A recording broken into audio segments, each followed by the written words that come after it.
അട്ടപ്പാടിയിലെ വിദ്യാർത്ഥികളുടെ മരണത്തിൽ വകുപ്പ് തല അന്വേഷണത്തിന് ഉത്തരവിട്ടിരിക്കുകയാണ് മന്ത്രി ഒ.ആർ. കേളു.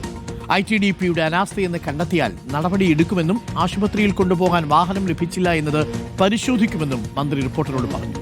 ഇപ്പോൾ പുറത്തു വന്നിരിക്കുന്ന മൊഴി അത് സാധൂകരിക്കുന്നതാണ്. മിനിസ്റ്റർ കേൾക്കാം. അത് സംബന്ധിച്ച് പലതരത്തിലുള്ള അഭിപ്രായങ്ങളും ഇപ്പോൾ പുറത്തു വരുന്നുണ്ട്. കെട്ടിടം നിർമ്മാണവുമായി ബന്ധപ്പെട്ടുകൊണ്ട് അത് ITDP ശ്രദ്ധിച്ചില്ല എന്നുള്ളതാണ് ഒരു ആക്ഷേപം വന്നിട്ടുള്ളത്. രണ്ടാമത്തെ കാര്യം, ഈ കുട്ടികളെ ഹോസ്പിറ്റലിലേക്ക് കൊണ്ടുപോകുന്നതിന് വേണ്ടിയിട്ട് യഥാസമയം വാഹനം കിട്ടിയില്ല.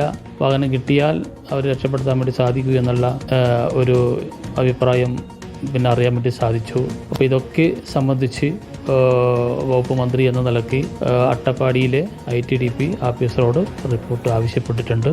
ആ റിപ്പോർട്ട് ലഭിക്കുമ്പോൾ എന്താണ് യഥാർത്ഥത്തിൽ അവിടെ സംഭവിച്ചത് എന്ന് മനസ്സിലാക്കാൻ വേണ്ടി സാധിക്കും.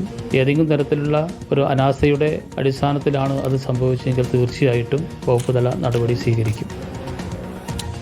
ദീപക് മോഹനുണ്ട് കൂടുതൽ വിവരങ്ങളുമായി. ദീപക് മോഹൻ, നമ്മളെ ആകെ ഞെട്ടിച്ച ഒരു വാർത്തയായിരുന്നു അത്. വാർത്താ ദൃശ്യങ്ങൾ കാണുമ്പോൾ നമുക്ക് വല്ലാത്ത സങ്കടം വരും. രണ്ടും മിടുക്കന്മാരായിട്ടുള്ള കുട്ടികൾ, അവർക്കാണ് ഈ അപകടം സംഭവിച്ചത്. വീഴ്ചയുണ്ടെങ്കിൽ അന്വേഷിക്കും എന്നല്ലേ മിനിസ്റ്റർ പറഞ്ഞത്? Deepak, good morning.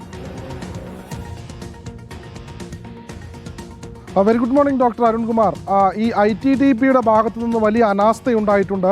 ഈ വീട് തകർന്നു വീണ് കുട്ടികൾ മരിച്ച സംഭവത്തിൽ നിർമ്മാണം പാതി വഴിയിൽ നിർത്തിവെച്ച വീടുകളിലാണ് ഇത്തരത്തിൽ അപകടമുണ്ടായത് എന്നൊക്കെയുള്ള വിവാദങ്ങൾ പുറത്തു വന്നിരുന്നു. അതുമായി ബന്ധപ്പെട്ടാണ് പട്ടികവർഗ പിന്നോക്ക വികസന വകുപ്പ് മന്ത്രി ഒ.ആർ. കേളു ഇപ്പോൾ നമ്മളോട് പ്രതികരിച്ചിരിക്കുന്നത്. ITDP ഓഫീസറോട് റിപ്പോർട്ട് തേടിയിട്ടുണ്ട്. ഒപ്പം ITDPയുടെ ഭാഗത്തു നിന്ന് അനാസ്ഥയുണ്ടെങ്കിൽ അതിനെതിരെ വകുപ്പ് തല നടപടി ഉണ്ടാകും.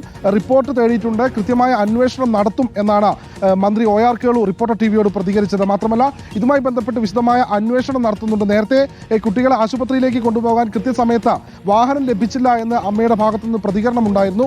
അതുമായി ബന്ധപ്പെട്ട അധികൃതരുടെ ഭാഗത്തു നിന്ന് അതിന്റെ വിശദാംശങ്ങൾ തേടിയിട്ടുണ്ട്. അതിന്റെ റിപ്പോർട്ട് ഉടൻ തന്നെ സമർപ്പിക്കാൻ ആവശ്യപ്പെട്ടിട്ടുണ്ട് എന്നാണ് മന്ത്രി ഒ.ആർ. കേളു റിപ്പോർട്ടർ TVയോട് പ്രതികരിച്ചിട്ടുള്ളത്.